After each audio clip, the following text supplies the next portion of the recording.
Thank you, Mr. Kelvin, for coming today. We have a few questions to ask you. Where did you grow up? Thanks for having me. And I grew up in New Orleans, Louisiana, in the Garden District, and then I moved to the West Bank in Algiers, not too far from Berlin. When did you know you wanted to be an actor? I started doing little skits, recreating movies that I'd seen in my house, and my parents would literally just film it for like hours. There's like hours of video footage of me redoing Disney movies that I did. When did you know you wanted to study film?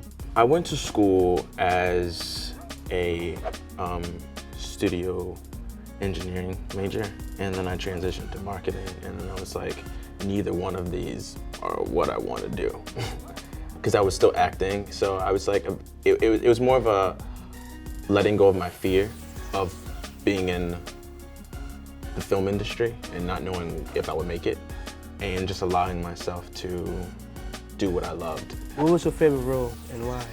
I really enjoyed playing Steve in the movie Monster that I talked to you guys about, and that's going to be coming out later this year, simply because I get to really go on a journey and I really got to exercise so many muscles as an actor. It's almost like my journey with everything that I'd done between like doing 12 years and Roots and Underground and Birth of a Nation, and that slavery genre, and then doing a show like Startup on where I play the son of the Haitian mafia, which is completely different from me, kind of prepared me to do Monster. So I basically just got to use everything that I learned, everything in my life, my relationship with my dad, my relationship with my mom, my relationship with my best friends, and put it all into one movie. So it was so much of myself that I learned more about myself in the process of doing that. So it was really exciting. Who's one of your favorite actors and why? One of my favorite actors is Kate Blanchett. I don't know if you know that, she's amazing. I loved her in Elizabeth, all the Elizabeths. I've loved her in Notes in the Scandal, Blue Jasmine, the list goes on. She's a chameleon. What was the funniest or craziest thing you ever did in a movie? I would say, okay, so going back to Monster again. The director, he's Anthony Mandler, he's amazing. Such a great guy, such a talent. And he's big on just kind of going against the traditional idea of what we need to be doing to make the day. And he was like, we're gonna take the camera, all you need is a camera and an actor, and we're gonna make this movie. So we went on top of a roof, and he was like, get your camera, get all your stuff.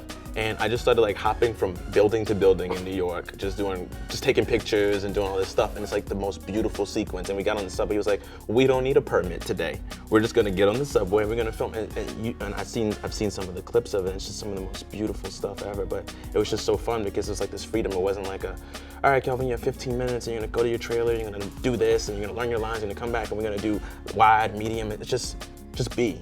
What's the best advice you've ever received regarding your career? Carmen Ejogo told me just to have a listening ear, always. And not listen to respond, but listen to understand.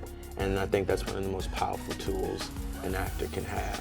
What advice would you give to young actors or filmmakers? My advice to young actors and young filmmakers is to just explore. Get your camera, go out with your friends, film things, write things, and learn the craft. There are books, there are interviews, there's so much material on the internet, YouTube, to learn about what filmmaking is.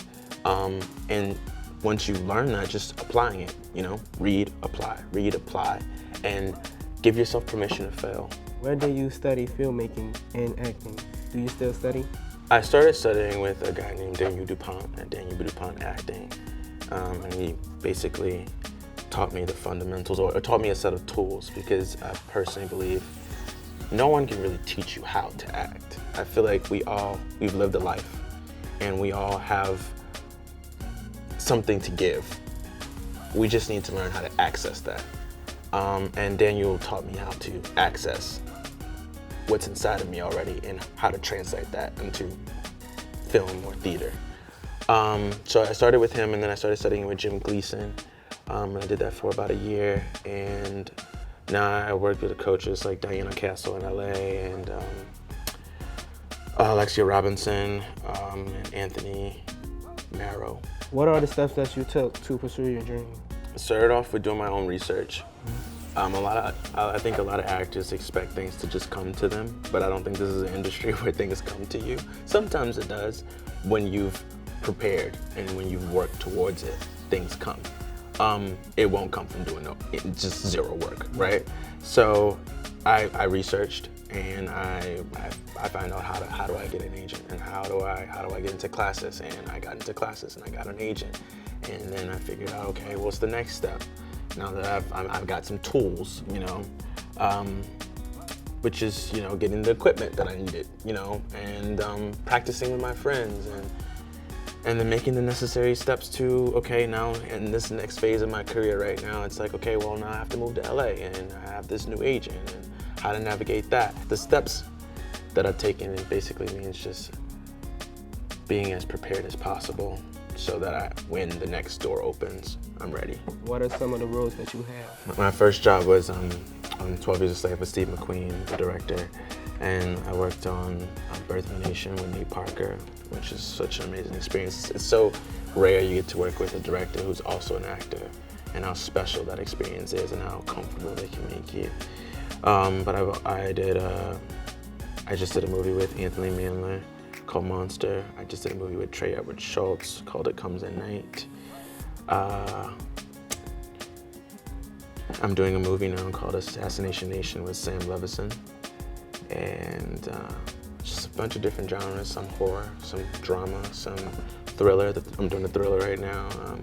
So it's just a variety of things. I'm looking forward to doing a musical at some point. I think that'd be fun. But yeah.